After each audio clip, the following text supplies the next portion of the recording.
What is up, guys? Randomonium here, and today we're going to be talking about Marksman. This video is a follow-up to my How to Find Your Ideal Playstyle, Class, and Subclass video, so if you haven't watched that one yet, I highly recommend it. This video is part 2, where we will discuss the Marksman primarily played in bot lane. In part 1, we discussed the Marksman primarily played in top lane, the jungle, and mid lane. This video will cover Ashe, Caitlyn, Draven, Ezreal, Jhin, Jinx, Kalista, Kog'Maw, Lucian, Misfortune, Sivir, Tristana, Twitch, and Vayne. While I do play every role in the game, I am primarily an ADC main, so all of these marksmen have a very special place in my heart.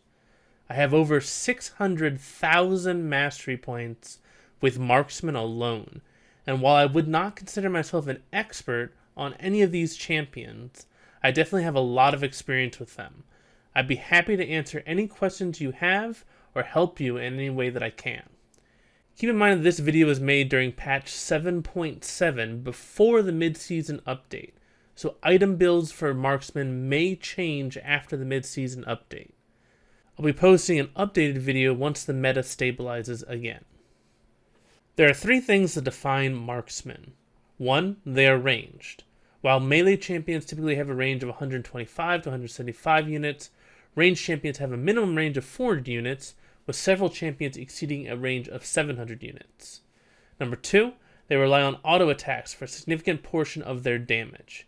This doesn't mean that all marksmen are exclusively auto attackers, it just means that auto attacks aren't an afterthought like they are in a lot of mages and ranged supports. Some marksmen rely almost exclusively on auto attacks, but some also rely heavily on their spells, weaving in auto attacks between each ability. Number 3, they typically have low resistances and low health pools. This isn't to say that marksmen can't build tank items, it's that they aren't as effective when they build tank items. Marksmen typically build glass cannon in order to maximize their damage. This third point is very important because it makes marksmen very easy to kill. Thus, how a marksman stays alive is a defining characteristic of each champion. In general, there are 3 ways a marksman can survive: mobility, crowd control and/or utility, and range. Each of these options have their own strengths and weaknesses, and they aren't necessarily mutually exclusive. While some marksmen only have one of these 3 ways to survive, most have 2 or even all 3. The chart before you is not an objective measurement on how much each form of survival method each champion has. It is a subjective measurement showing you how much each champion relies on each form of survival method. For example, Lucian is firmly on the mobility side of the diagram because his only survival tool is his mobility.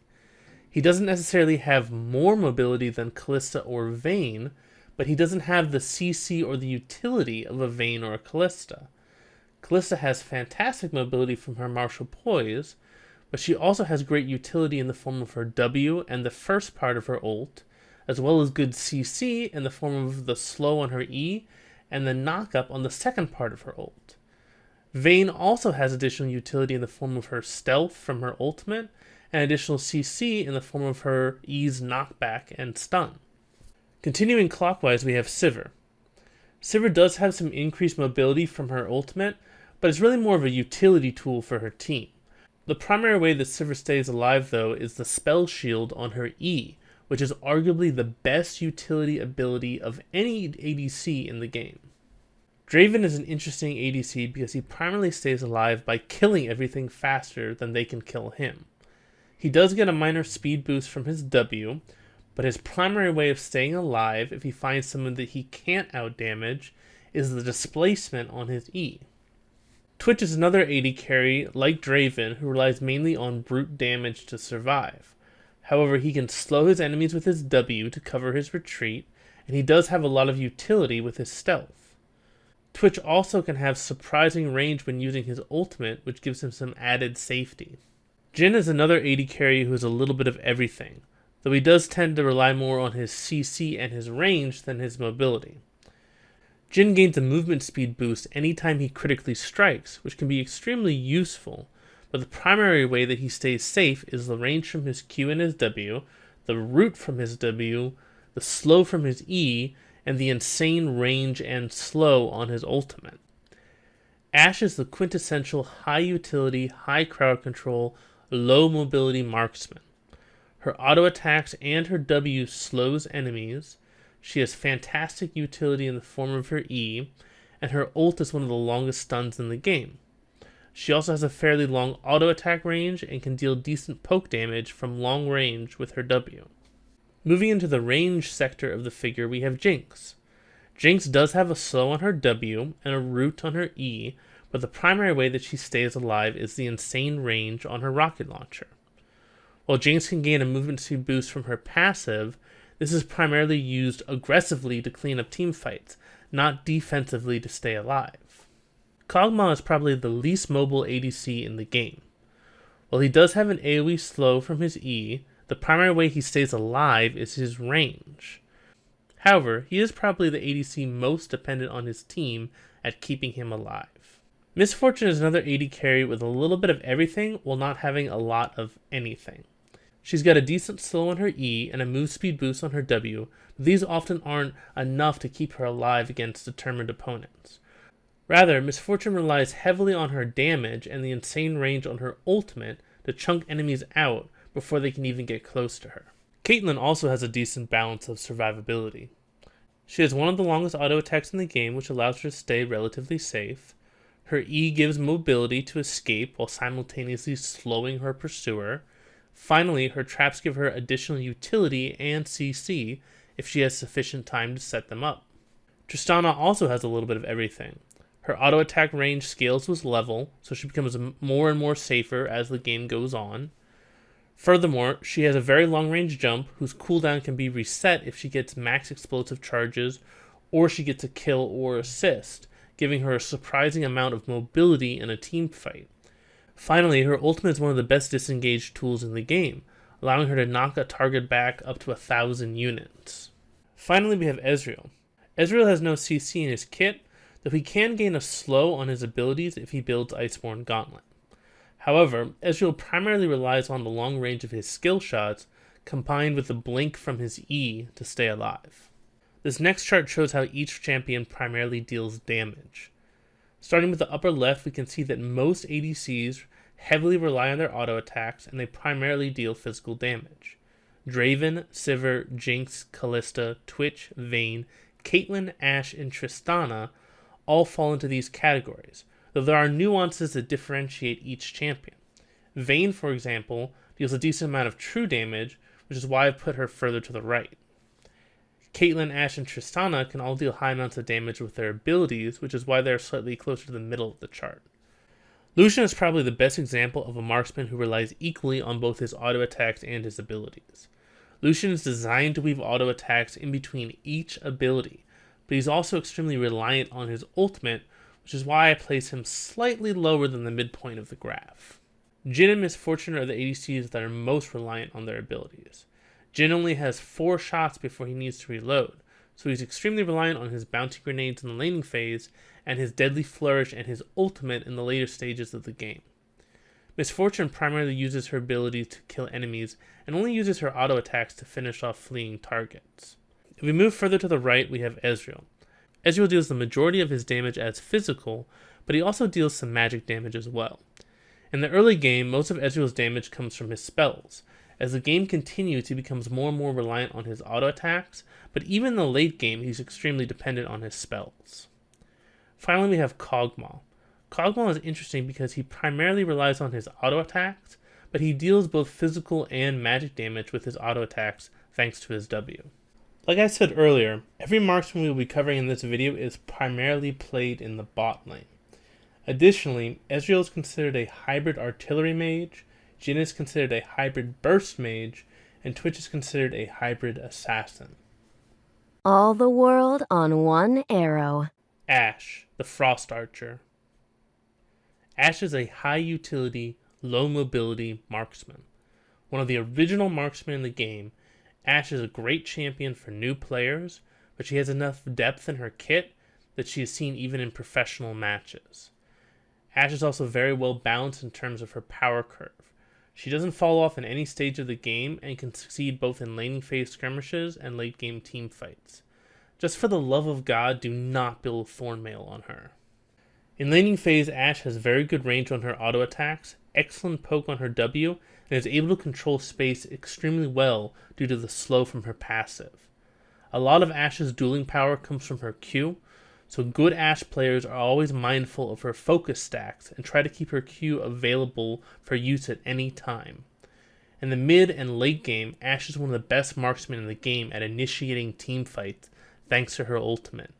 Ashe's ultimate is one of the longest stuns in the game when fired from long range, and can allow Ashe's team to pile onto an enemy and kill them before the CC wears off. These picks allow Ashe's team to siege towers or take neutral objectives with little risk of retaliation from the enemy team. Being able to reliably hit your ultimate on key enemies is one of the things that separates good Ashe players from bad ones.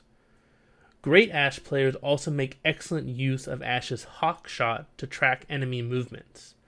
It is extremely easy to determine where a jungler starts depending on how quickly top lane and bot lane show in lane. Great Ashe players use this knowledge to predict where the enemy jungler will be, and which lanes they are more likely to gank after their first clear. Timing your Hawk Shot appropriately can completely shut down the enemy jungler's first gank, which gives your jungler a huge advantage to snowball the game with his first gank. Hawk Shot is also fantastic when your team is trying to set up for objectives, or if the enemy team is missing and you think they're trying to set up a death brush. Once Ashe hits level 9, she can get a Farsight trinket, which allows her to track enemy movements even better. This vision control provides priceless information for her team, and allows her laners to safely farm, and her jungler and her support to roam safely. The biggest disadvantage of Ashe is her immobility.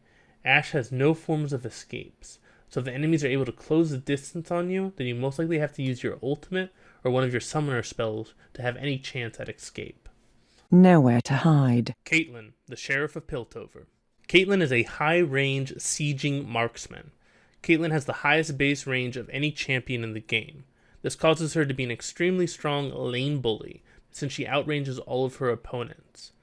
Caitlyn's range along with her Q allows her to push waves quickly. Once she is pushed to the enemy tower, she can set up her traps to restrict her enemy's ability to last hit minions or engage on the Caitlyn. Meanwhile, Caitlyn can attack the tower with her superior range. Furthermore, Caitlyn's E allows her to escape most ganks or hard engages from tank supports. Because of these reasons, Caitlyn is extremely good at getting first tower. From there, Caitlyn can rotate to other lanes and take those towers quickly as well. This allows Caitlyn to snowball her team into the mid game. Caitlyn is extremely reliant on taking towers in the early game because her mid game is relatively weak. Caitlyn's first item and second item power spikes are significantly weaker than most other marksmen, and she struggles compared to other carries until she gets at least 3 items. Late game though, Caitlyn can be an absolute monster with the zone control of her traps and the insane damage of her headshot crits. Bad Caitlyn players play too passive in the early game and just enjoy their free laning phase. You have to exert pressure with Caitlyn in the early game. Good Caitlyns will harass their lane opponents every chance they get, force their lane opponents under tower, and constantly chip away at the tower until it falls. Great Caitlyn players know how to punish their enemies with headshot combos. It's possible for Caitlyn to get 2 or even 3 headshots in a row by properly stacking up her passive and combining it with her abilities. These combos are extremely punishing, especially when Caitlyn has crit, and can chunk out or outright kill pretty much any non-tank champion. Welcome to the League of Draven. Draven. Not Draven. Draven. Are you done now? Can I please continue with the video, or are you going to continue interrupting me? Draven's making an exit. Thank you. Draven, the Glorious Executioner. Draven is a hyper-aggressive, high skill cap, hyper-snowballing marksman. Draven has some of the worst survivability in the game, but he makes up for this by being able to deal some of the highest damage in the game. Draven's damage is completely reliant on him catching his axes, which is why he is such a high skill cap champion. On top of all the things a normal AD carry has to do, Draven also has to be aware of where his axes are going to land, and how long he has to make his next attack before his axis stops spinning. Consistently keeping your axis spinning is what separates a good Draven from a bad one. As long as he keeps his axis spinning, there isn't a marksman alive that can keep up with Draven's damage. However, having to catch axes makes Draven's movements very telegraphed, which also makes it very easy to CC him. A vast amount of Draven's power comes from his passive, which allows him to get extra gold when he kills an enemy champion. However, if Draven dies before killing an enemy, he loses half of his stacks. This causes Draven to be incredibly feast or famine, and makes it essential that he wins lane and gets early kills. A fed Draven can kill a squishy champion in less than 3 auto attacks, and can pretty much single-handedly win the game, while a Draven without kills is pretty much useless. In lane, Draven is extremely reliant on playing around the cooldowns of other champions. While many champions get a lot of power from their abilities, nearly all of Draven's power comes from his passive and his spinning axes. If an enemy support misses their abilities, or an enemy AD carry uses their abilities on the minion wave, then it is imperative that Draven try to trade with them while their abilities are on cooldown. No AD carry support combo can deal as much damage as Draven, auto attack for auto attack. However, if you can't kill your enemies before their cooldowns come back up, it's important to back off so they can't unleash their full combo back onto you. Playing around enemy cooldowns and punishing them whenever they use their abilities is what separates good Dravens from great ones. Draven loves being the center of attention, and this feast or famine playstyle certainly makes him the focus of every game he's in. If you have a Draven on your team, it is vital that you get him kills, or your team will basically be in a 4v5. If there's a Draven on the enemy team, it's vital that you shut him down early so he can't snowball out of control. Basically, if a Draven is in the game, then whoever wins bot lane will most likely win the game, so be sure to exert as much pressure bot lane as you can, either through jungle ganks, mid lane roams, or TP ganks from top lane. Time for a true display of skill. Ezreal, the Prodigal Explorer. Ezreal is a long-range, poking marksman with extremely good scaling and a decently high skill cap. Ezreal is more dependent on his skill shots than any of the marksmen in the game. His Q, W, and ultimate are all skill shots, and he deals the majority of his damage through these abilities. If an Ezreal can hit his skill shots reliably, he will routinely top the damage charts, while an Ezreal who can't hit a max stack Cho'Gath will frequently deal the least damage in the game. Ezreal is very powerful in the early levels due to his spammable Q. This allows him to have decent lane pressure early and harass his opponents. However, because of how most Ezreals itemize, they usually come back to lane after their first back significantly weaker than their lane opponent. The reason for this is that Ezreal frequently builds Mana Moon and Triforce as his first 2 items. These 2 items have a lot of gold invested in non-combat stats like mana, which means that marksmen who build only damage items will have more raw stats than Ezreal. Once Ezreal has a chance to stack his Mana Moon and get some combat items, he's able to do a frightening amount of damage in the mid-game and the late game. A talented Ezreal who can reliably hit his Q can win a team fight before it even starts by poking down high-priority targets and forcing them to recall or risk being killed. Ezreal's biggest weakness is his lack of wave clear. Ezreal's Q and E are single target, which makes it difficult for him to quickly clear a wave. Furthermore, Ezreal's W can only be used on enemy champions or to buff allies, so it doesn't help him clear the wave any faster. This can make Ezreal very susceptible to sieging comps or diving comps. Because Ezreal needs time to ramp up, teams can often exploit his lack of wave clear in the mid-game to take down multiple towers and snowball. The difference between good and bad Ezreals is the ability to hit your skill shots. If you can't hit your skill shots, then Ezreal will feel incredibly underpowered to you. However, if you can reliably hit your skill shots, he can almost feel broken, he's so good. The difference between good Ezreals and great Ezreals is use of their E. Great Ezreals know when they can use their E offensively to kill high priority targets, and when they need to save it to be used defensively to dodge crowd control or escape an engaging enemy. Great Ezreals are able to weave in and out of combat, positioning themselves to hit key targets with their skill shots while never putting themselves in a position to be killed. In carnage, I bloom like a flower in the dawn. Jhin, the Virtuoso. Jhin is one of the most thematic champions in all of League of Legends. The music that plays when you enter the game as him sets the stage beautifully, and each line he speaks captures him perfectly. Many people play him just because he's such an interesting character. I mean, how often do you get to play a psychopath? Jhin's laning phase is unlike any other marksman in the game. He only gets 4 auto attacks before he needs to reload, so he must carefully prioritize when to use his auto attacks to harass his opponents, and when he should use them to last hit. Because of his limited auto attacks, it's possible to hard push against Jhin and force him under tower. Jhin's bouncing grenade is a crucial tool to help Jhin clear minion waves. When used properly, Jhin can chain his grenade to kill multiple minions in a row, dealing more and more damage with each minion it kills. Use his grenade improperly and you'll be struggling to clear minion waves efficiently.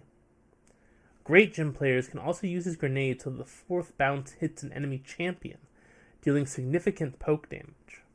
Jhin also has an extremely long root in the form of his deadly flourish. Hitting this skill is absolutely essential as Jhin.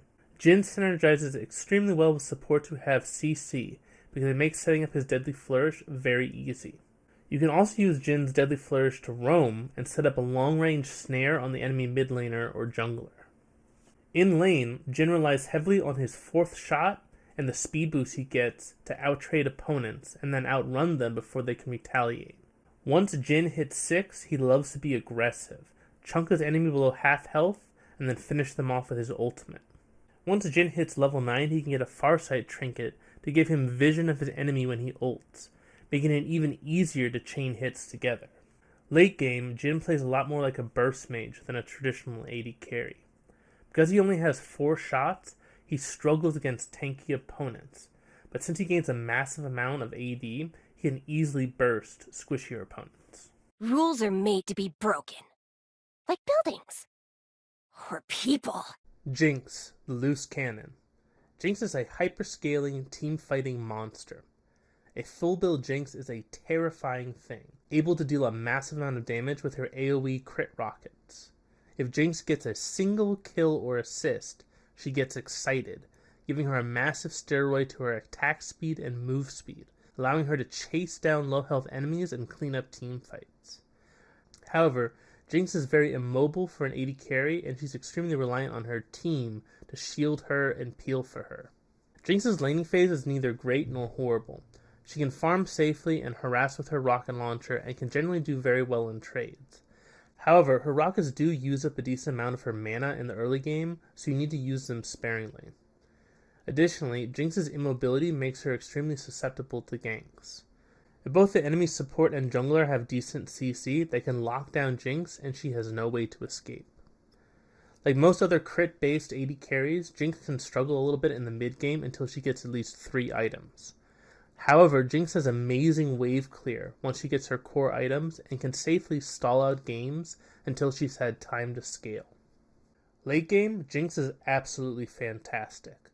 Not only is the range on her rockets late game one of the longest auto attacks in the game, but if an enemy team bunches up, then Jinx will absolutely destroy them with her AoE damage.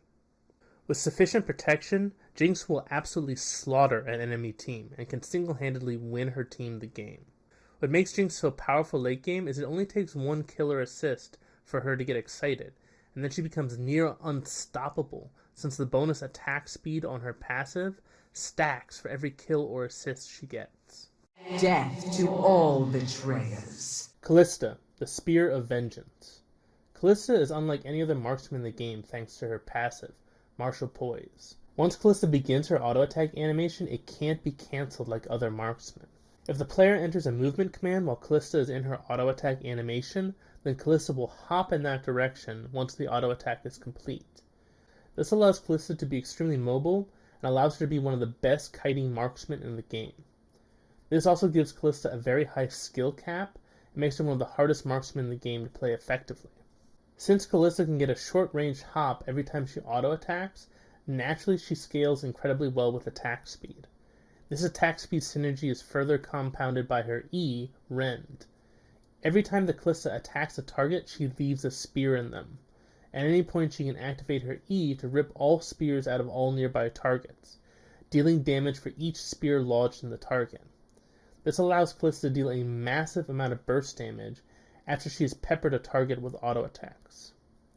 Not only is this rend damage great for finishing off low health targets, it can be so massive that she can actually deal more damage than a smite, making Kalista fantastic at securing dragons and barons. In addition to her hypermobility and scaling, Kalista also has a decent utility as well. Her rend also has a slow on it, so it can be used defensively to slow pursuers. Additionally, her W is great for spotting out roams, potential jungle ganks, or to check bushes for potential enemies. Finally, her ultimate is fantastic both offensively and defensively. Offensively, Kalista can use it to throw a tanky support into the fray and get a massive knockup to start a team fight. Defensively, Kalista can use it to pull a low health support to safety, saving them from certain death. However, what Kalista gives up for all this mobility and utility is raw damage. Yes, Kalista can deal massive damage with her rend, but that requires her to attack a target dozens of times. Compared to many other AD carries, Kalista just can't keep up. This is mainly because Kalista's auto attacks only deal 90% of her attack damage, compared to the 100% of the other AD carries. Because of this, Kalista relies on being able to kite her targets with her hop, and excels at long, drawn-out team fights. This makes Kalista ideal against teams with multiple tanks, but causes her to struggle greatly against teams with high burst and any ability that can reliably lock Kalista down. Time to feast! Kog'Maw, the Mouth of the Abyss. Kog'Maw is a late-game, tank-shredding carry. In Season 5, he was reworked to be able to exceed the 2.5 attacks per second speed cap. This made him a machine gun marksman, able to pump out up to 5 attacks per second. Riot had a ton of issues balancing the new Kog'Maw, and ended up completely reversing the rework. This marked the first time that Riot openly considered a rework a complete failure, and the first time they actually undid a rework.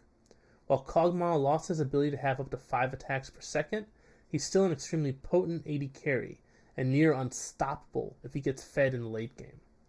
Kog'Maw is an extremely unique marksman because he relies almost exclusively on auto attacks, but he deals mainly magic damage. This is primarily because Kog'Maw's W gives him increased attack range and causes his auto attacks to deal % maximum health magic damage. However, since his auto attacks also deal physical damage, this causes Kog to deal a mixture of both physical and magic damage that is very hard to itemize against. Kog'Maw is one of the most immobile AD carries in the game. He compensates for this immobility by having a long auto attack range from his W, a long range artillery strike on his ult, and a large AoE slow on his E. Despite these defensive measures though, Kog is extremely dependent upon his allies to protect him.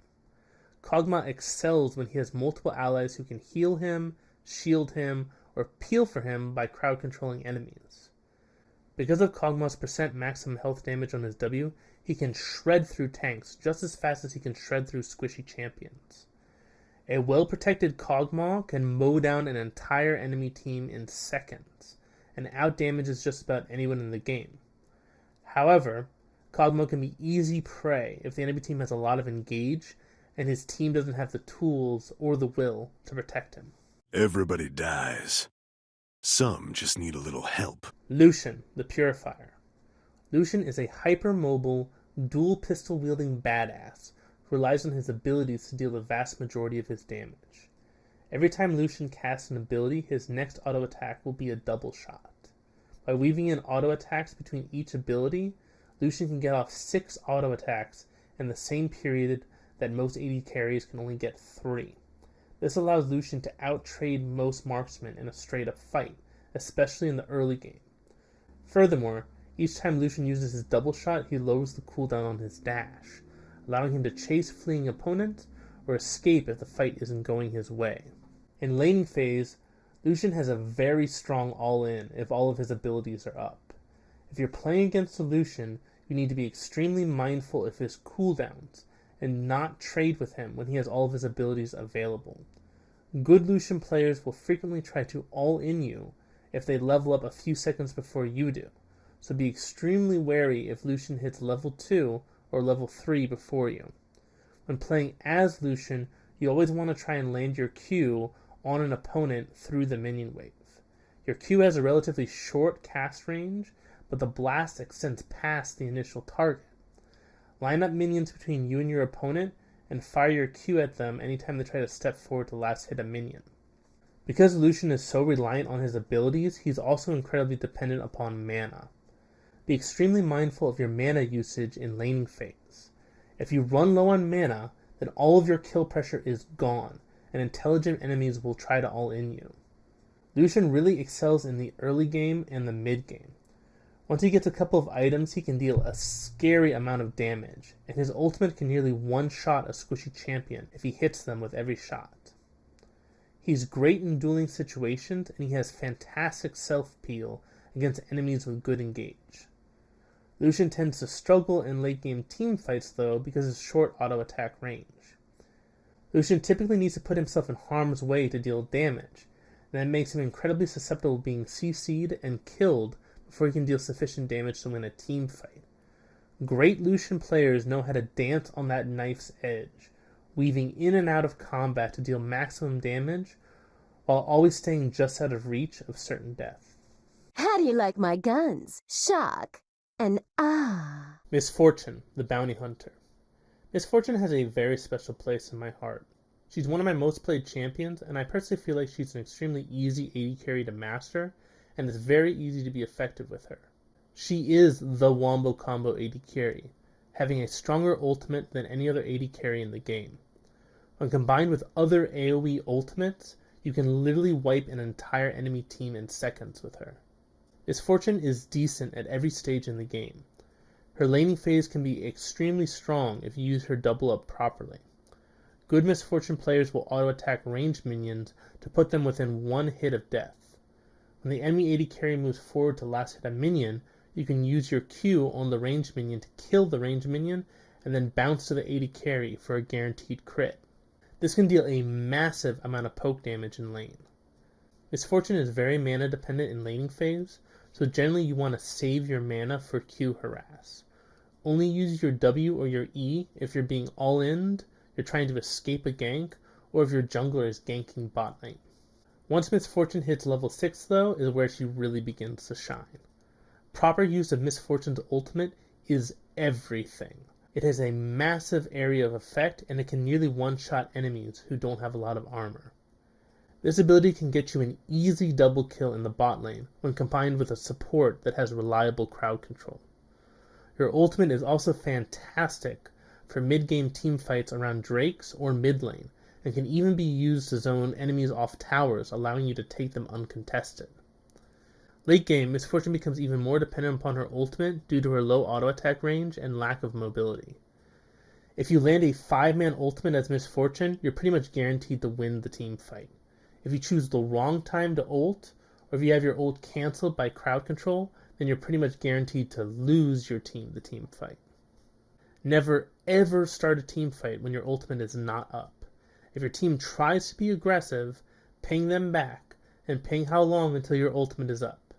Since most of Misfortune's power comes from her ultimate, if it's on cooldown, then she's significantly weaker than other AD carries.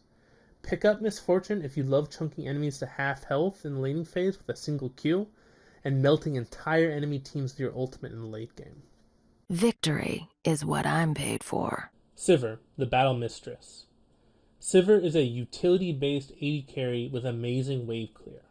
Sivir can clear waves earlier and faster than most AD carries in the game with both her Q and her W.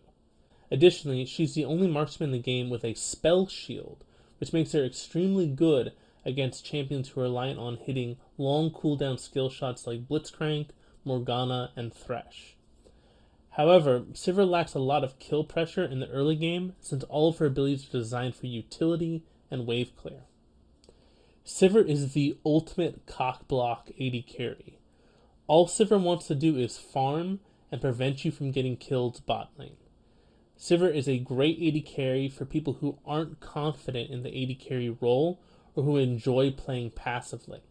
Because Sivir is a crit-based AD carry, she really doesn't come online until she reaches at least 3 items.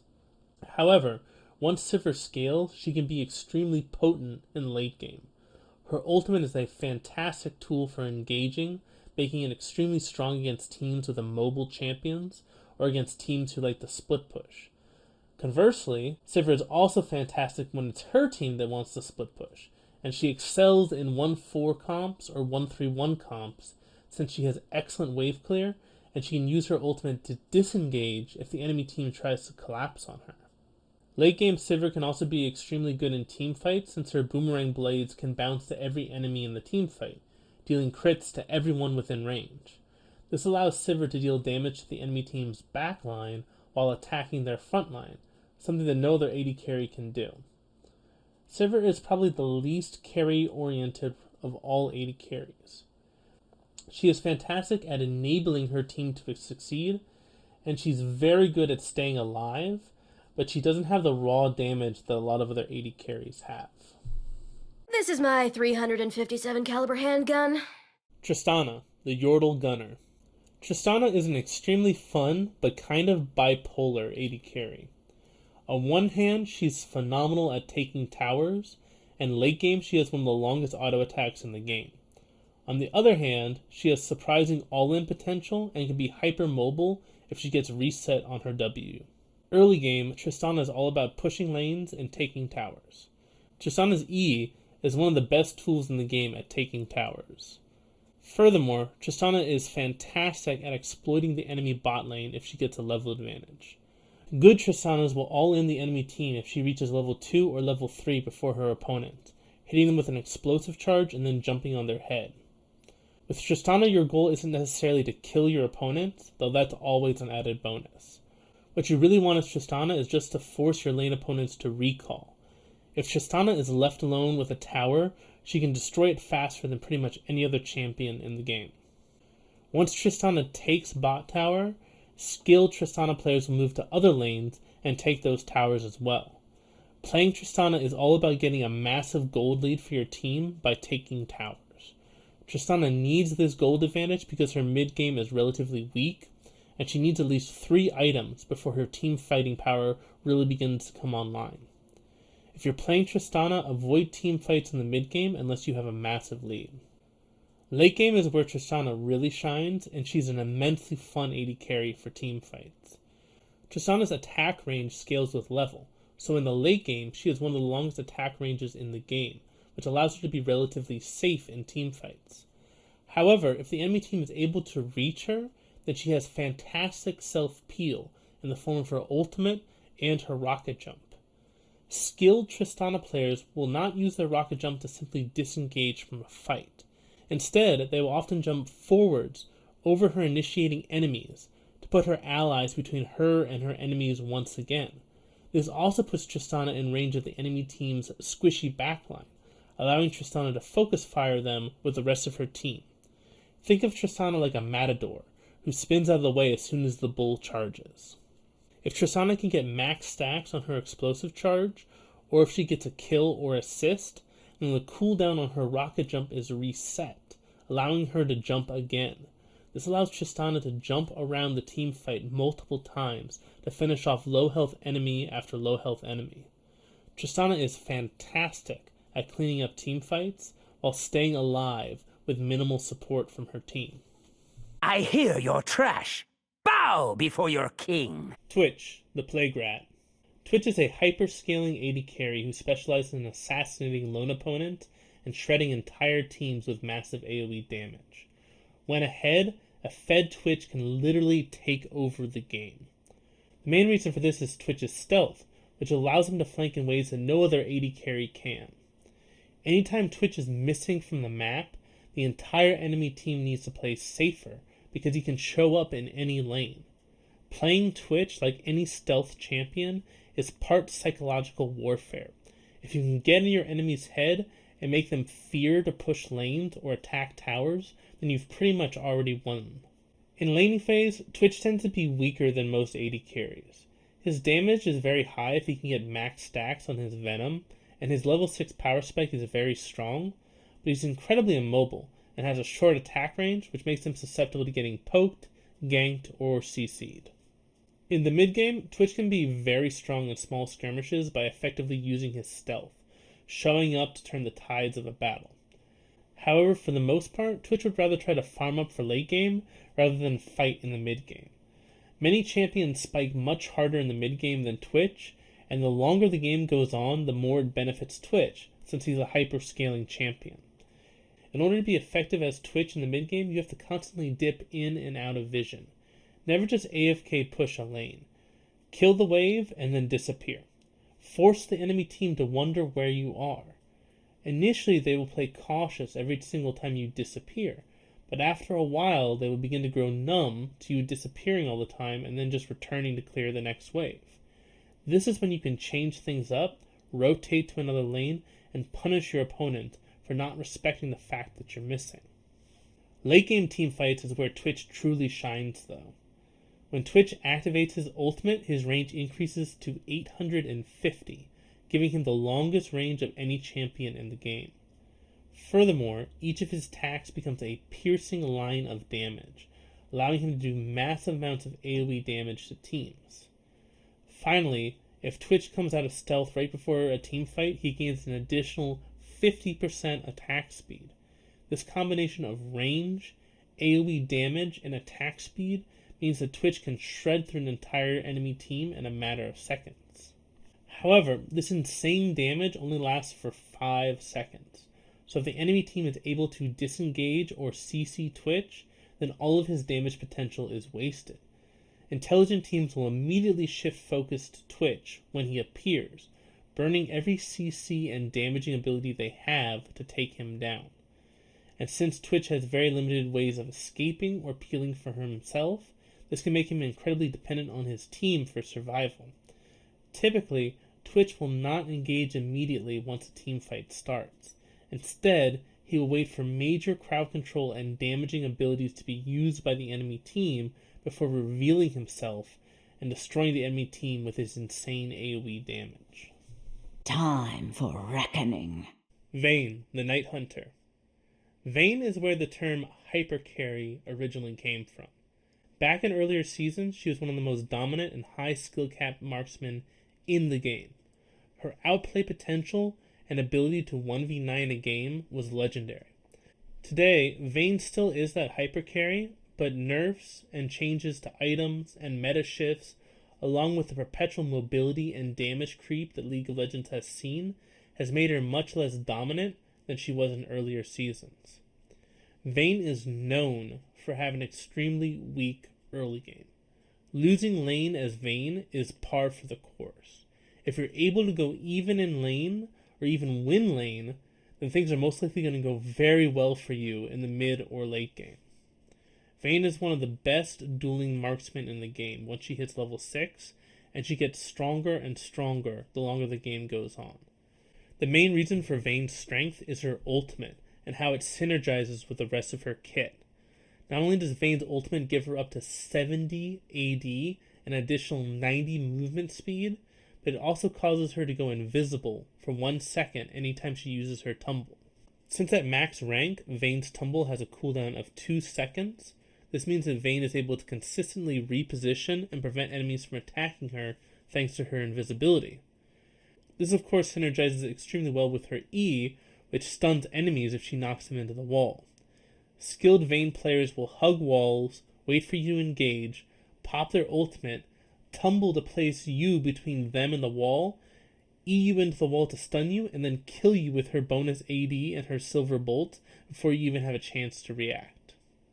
If you brought one of your allies to help you, then she'll hunt down that ally with her insane movement speed and kill them as well. I know what you're thinking. I'll just build tanky so she can't do as much damage to me. No, that doesn't work either, because if Vayne attacks you 3 times in a row, she deals 12% of your maximum health as true damage with her silver bolts. This is why Vayne is so terrifying in the late game. Thankfully, very few people have the skill to play Vayne effectively. She's an extremely high skill cap champion, and if you ult at the wrong time, or you tumble at the wrong time, or you mess up your condemn, or if you misclick and you don't get your third attack off on somebody, then you're pretty much guaranteed to die, because Vayne is extremely short ranged and she loses all of her bonus movement speed when she's trying to run away. Vayne is one of those champions that is extremely dependent upon player familiarity with a champion and also game knowledge. You have to know when you can kill someone as Vayne. You have to know when the enemy team is split and they aren't just waiting to pounce on you as soon as you go aggressive. Playing Vayne is all about living on that razor edge, where one right move can win your team the fight, and one wrong move can cost your team the game. So which of these marksmen is your favorite? Also, what kind of marksman do you think Riot should develop in the future? When making this video, a new bot lane marksman, Xayah, was released onto the PBE. Unfortunately, I don't have enough data to include her in this video, but I will include her when I do an updated video on marksman. I actually love Xayah's utility and self-peel, and I'm actually really excited to play her. So what do you guys think of League's newest marksman? Once again, if you have any questions on any of the marksmen discussed in this video, please leave a comment below and I'll do my best to answer it, or at least point you in the right direction. If you've enjoyed this video and you want to see more, please give this video a thumbs up and let me know what subclass you want me to do next. And of course, if you've made it this far in the video and you haven't subscribed yet, please hit that subscribe button so you can stay up to date on all of my videos. I hope you all have a fantastic day. This is Randomonium, signing off.